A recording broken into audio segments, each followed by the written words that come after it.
Hey everybody, it's Wayne D. Welcome to the website, WayneD.com. Got a nice shot of Rory McIlroy from a fixed camera on TV yesterday, winning the Deutsche Bank. So always nice to be able to draw a few lines and check out what's going on. Very cool swing, as we know. Done it a few times. And we'll see some of the regular things. Hadn't changed very much. First, we'll start with the left knee and hip counter rotating. Watch that left leg pull back. I mean, that's pretty significant. You can see the back of his leg right as he takes the club back. So that allows him to get his arms away from his chest while his legs essentially have to move a little bit just to get back to square. So instead of trying to keep the legs dead quiet, he can be moving and still have the legs essentially delay. So as we see in the backswing, his right arm likes to keep that thing in front of him. You can see the very neutral leg movement there. Not much added depth, but if you watch the amount of knee movement, very balanced. So these are all hallmarks of a very strong individual. And he's obviously pretty strong. Now, having that right arm that much in front of him is going to jam up his right shoulder just a hair. And as he gets to the top, the arm is going to rotate out behind him just a little bit.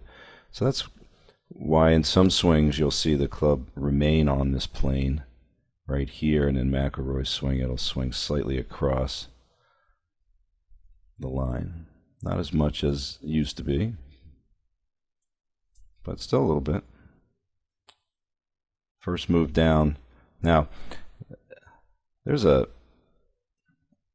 swing theory going around. I've seen some of the kids at my club trying to do it, where the idea is to get this big squat in here. And the problem that I see with it is not with this, because obviously you saw it with Tiger.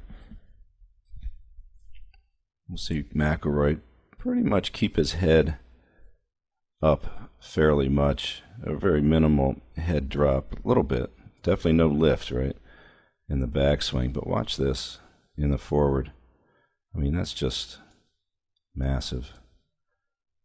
Now, the knees are even just after the left arm gets parallel to the ground here. So the hips are rotating fairly quickly. And you can see he's kept the right knee behind the box line. So he's got plenty of room for that right arm. Since it fell behind him just a hair, it doesn't even matter. It's kind of Stenson-like in that it looks like it might get stuck. But he's got such good spacing and rotation, so his head's still right out over the ball, that he can bring that thing around and release it to the left. And notice how the great footwork, and look at the right leg pushing up into the left and the left snapping. You can really see the use of the glutes and the hamstrings there. And then that full release with the left forearm, continuing to roll it so that the forearm is really facing toward the plane. Not easy to do if you're old and stiff like me. All right, but here's the problem with this squat move. Watch. This is what people miss. So we're going to get him to the top here. So we're going to figure it right about here. He's going to start that squat. I'm going to mark where the sides of his pelvis are here. Then I'll put a mark here on this box just to make sure the lines don't lie to us.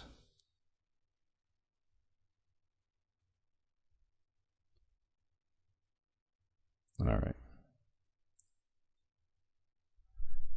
So we go back and just get rid of all the lines, and we go to left arm parallel in the downswing, which is right there, which would be right here, right? So there's the squat, right? Now remember where the head started.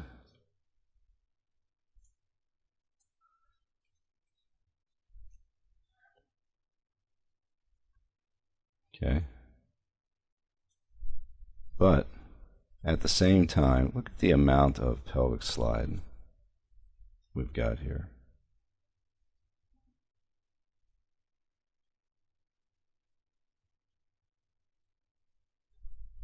So we've got a tiny bit of movement of the line into the left, so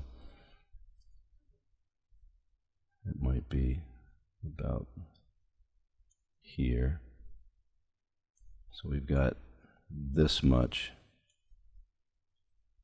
drive of the pelvis, and then watch the right foot, as you can see. So there's no spin around here, and what I see people practicing is doing this move and cutting this left hip back behind it. It's just awful looking. So just remember, you've got to change, you got to get the pressure to the left. Have your hips deep and open in order to use the glutes the way McIlroy does to hit this thing. Plus, without lateral movement, there's no way that you're going to get a continuous stretch. So you can't sequence the thing correctly if you spin your hips around in the box. You cannot find one good tour player, good ball striker, whose hips are in the box at impact. Now you'll find guys that like to get way behind it and hit up on it with their hips not nearly as forward as this, with the driver especially, but it's always going to be forward.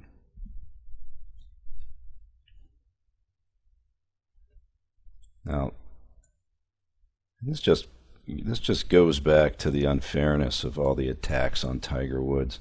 Where is the attack on Rory McIlroy for dropping his head? No matter how he plays, you just never hear about it. I mean, it was just something that some of these guys chose to hammer Tiger about because they had nothing else to talk about. But all through history, I mean, it's just unbelievable how people can still pretend that dropping the head or having the head lower is somehow, there's something wrong with it. I mean, check out, it's an awesome swing. Watch Emiliano Grillo. I'm just going to put a mark on his head here. So this is Hogan-like. Backswing compression, and then look at that. Look at the amount. I mean, if you add that up, it pretty much equals McIlroy. So there's some magic in that the knuckleheads on TV who talk about dipping. Still annoying, and it still comes up. You still hear it. So I hope Tiger comes back and does it even more and starts winning. Anyway, Wayne D. And the point is to check out Rory's move. Great win for him.